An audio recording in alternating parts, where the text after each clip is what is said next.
Do you like to travel? For me, there's nothing like packing a bag and exploring a new destination.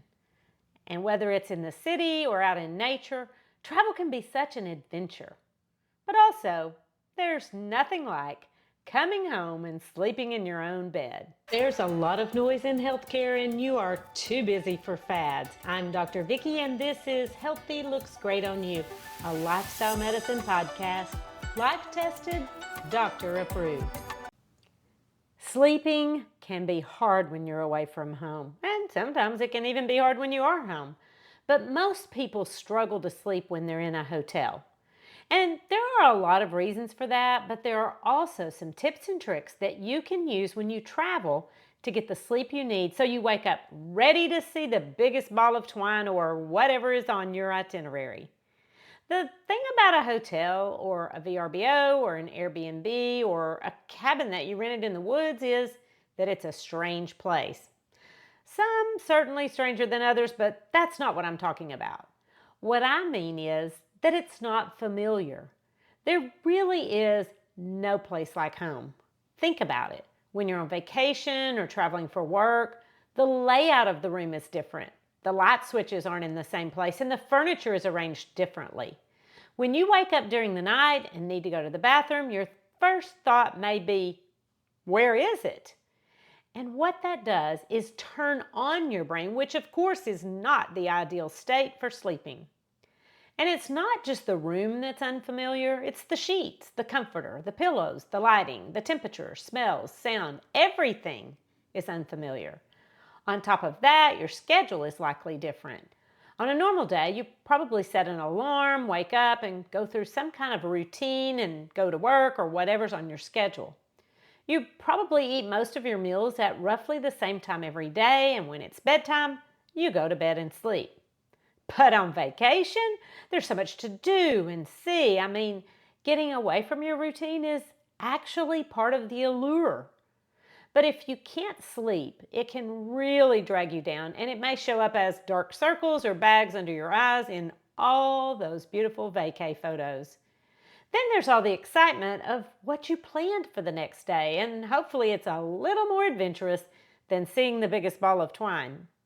Now let's go to mini medical school and learn about the science of not sleeping in an unfamiliar place. Oh, you thought we were going to skip mini medical school today? Listen, before I started my freshman year, a wise old doctor told me that if I dropped my pencil, I'd be 2 weeks behind by the time I picked it up. He wasn't wrong, so yes, we are going to mini medical school today. And if you still use a pencil, you can jot down today's topic. It's called the first night effect. Now, before we move on, you're going to need to know some basic anatomy. And don't worry, this is super basic.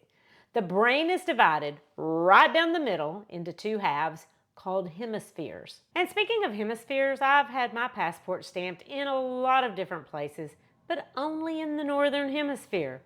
It's about time I traveled to the southern hemisphere. Oh wait, that's not the same as the hemispheres in the brain, and besides, we're talking about studying sleep and things do get a bit more complicated.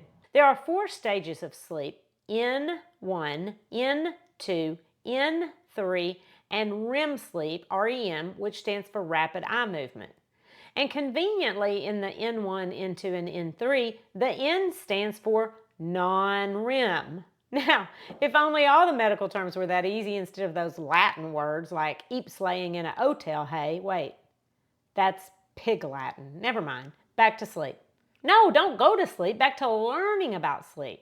Anyway, some researchers actually did a small study to try and figure out why the first night effect happens.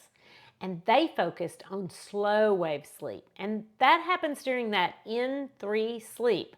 And this is one of 2 deep sleep stages. The other one is REM. And slow wave sleep usually occurs early in the night and it lasts about an hour, hour and a half. And it's not associated with any rapid eye movement. Why does it even matter? Well, because during slow wave sleep in the third non-REM stage, the brain does some cleanup. and it processes memory. So, yeah, memory is important if you want to remember your vacation. And what these scientists discovered was that the two sides of the brain were not synced to sleep on the first night. One side was more alert than the other, kind of like sleeping with one eye open, I guess, except sleeping with one side of the brain, making sure everything is okay. Like, did I deadbolt the door? Is my car safe in the parking lot? Did I remember to pack sunscreen? Do I have my tickets to see the biggest ball of twine tomorrow? But the real question is, should you just leave a day early so that you can adjust? Or is there a better way? Well, personally, if I can leave a day early, then I'm going to cram in one more activity to make the most of my time there. And besides, most people don't have that luxury.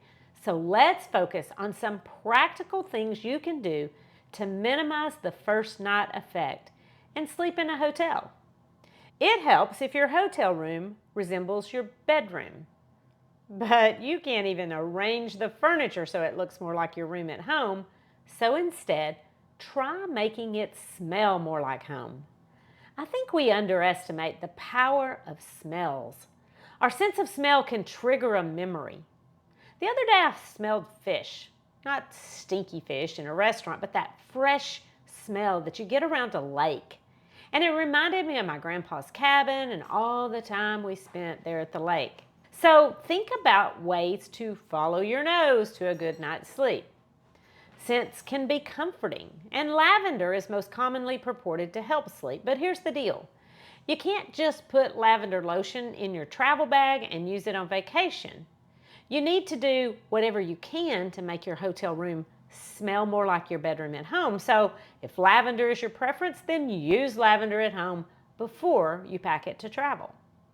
And it doesn't matter if it's potpourri or room spray or a sachet bag, if that's even still a thing, or a candle. Try to connect your sense of smell with something familiar. Bring something from home, and it could be a pillowcase. But avoid white because that's going to get camouflaged in all those hotel sheets and probably get left behind. And bring your pillow if you can. Now, this is where me and my husband disagree. He likes a big fluffy pillow, and I'd prefer to sleep on a folded towel rather than something that kinks my neck. So flat pillow for me, please. Now, we travel quite a bit, and one of the first things we do when we check into a hotel is we look to see who is going to be happy about the pillows. Some hotels even have a pillow menu, so you have options. But we never remember to bring our own pillow, even when we're driving to our destination. We talk about it, let's take our pillows, but we always get there without remembering. Sometimes it's not practical anyway. But it's super easy to just bring your pillowcase. That way, the thread count, the fabric softener scent is all right there by that half of your brain that's saying, where the heck are we? And if you forget the pillowcase too, then you can cover the pillow with a shirt that smells like home. Now, you could even skip your anatomy class and still know that your ears are just as close to your brain as your nose. So let's talk about sounds. Here's a little secret. The higher floors in a hotel tend to be quieter because they're further away from street noise and traffic. Of course, you don't want to be by the elevator either. Ding, ding, ding isn't conducive for good sleep. And by the way, neither is the fire alarm. Recently, I spoke at a conference in Ohio, and about 1:30 in the morning, the fire alarm went off. No one smelled smoke, and we all suspected it was a prank by one of the many boys that had run up and down the halls all evening. But listen, we went outside anyway because who could sleep with all that racket? Well, actually, I talked to someone the next morning who did sleep right through it because she sleeps with earplugs and a sound machine. Right through the fire alarm.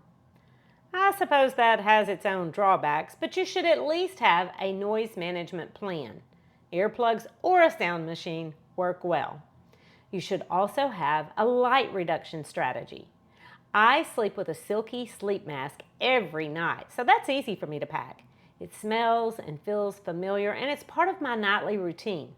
In fact, I believe it's one of the best things I've done for my sleep because light is so impactful on sleep. But if you aren't convinced, here's another little hotel room trick. Go to the closet, grab a couple of hangers, not a coat hanger, but those skirt or pants hangers that have the little clips on them. Now, use one of them at the top and one at the bottom of the drapes to clip them together and block out the light. Moving on from the nose, the ears, and the eyes, let's talk about the mouth. Yeah, that one gets me in trouble a lot. But what you put in your mouth has a profound effect on your sleep.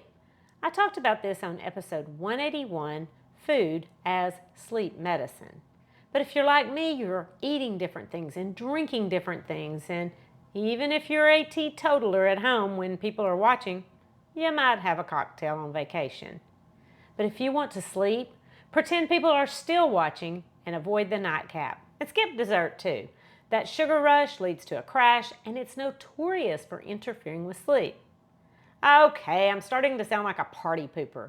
You're on vacation, you want to order dessert, fine, go ahead, and I'll have some too. What I am going to do is I'll decide in advance how many bites I'm going to eat. Then when I finish 3 or sometimes 4 bites, I'm going to push it far away. So yes, I might splurge, but I'm not going off the blood sugar cliff because both too much sugar and too much salt ruins my sleep. While food can really interfere with sleep, a bigger problem is temperature. At home, we keep our bedroom as cold as a Yeti full of ice. The ideal temperature for sleeping, though, is 65 to 68 degrees Fahrenheit. And go ahead and try turning down the thermostat in your hotel room, but it often kicks off and still gets hot and stuffy. If you've got room, try packing a small personal fan instead of flannel pajamas. And ironically, taking a warm bath at night may help you relax and drift off to sleep better. Experts would tell you to stick to your routine to get a good night's sleep in a hotel room. But if I wanted routine, honestly, I'd probably just stay at home. The wonderful part about traveling is seeing new sights, smelling new smells, and tasting new foods. I might sleep a little later than normal, and I certainly stay up later. So when it comes to routine, rather than trying to mimic my schedule at home, I'm going to focus on my bedtime routine. I brush my teeth, take off my makeup, put on warm socks, put on a sleep mask, position my pillow, and if my mind is spinning, I'll try some of the techniques that I talk about in a free resource that I share with my listeners. Just go to my website, and it's www.healthylooksgreatonyou.com, and check out 3 simple strategies to sleep smarter tonight. You can use these strategies whether you're home or away. And if you're traveling across time zones, I'd like to mention jet lag. In episode 135, I discuss how to manage jet lag. Just go to my website, and there's a little search bar, and you can just type in jet lag and listen to that episode to learn more. Also, if you missed last week's interview with Dr. Stacy Funt from LH Adventure Travel, back up and listen. She perfectly summarizes why I love to travel and how it helps with health. And when I travel, I choose my dinner reservations and my hotels based on reviews. Guess what? Podcast reviews are important too. Would you please take a moment to leave a review for this podcast so others can find it? And then book the trip and bookmark these suggestions and let's go, because healthy looks great on you. The information contained in this podcast is for educational purposes only and is not considered to be a substitute for medical advice. You should continue to follow up with your physician or healthcare provider and take medication as prescribed. Though the information in this podcast is evidence-based, new research may develop and recommendations may change.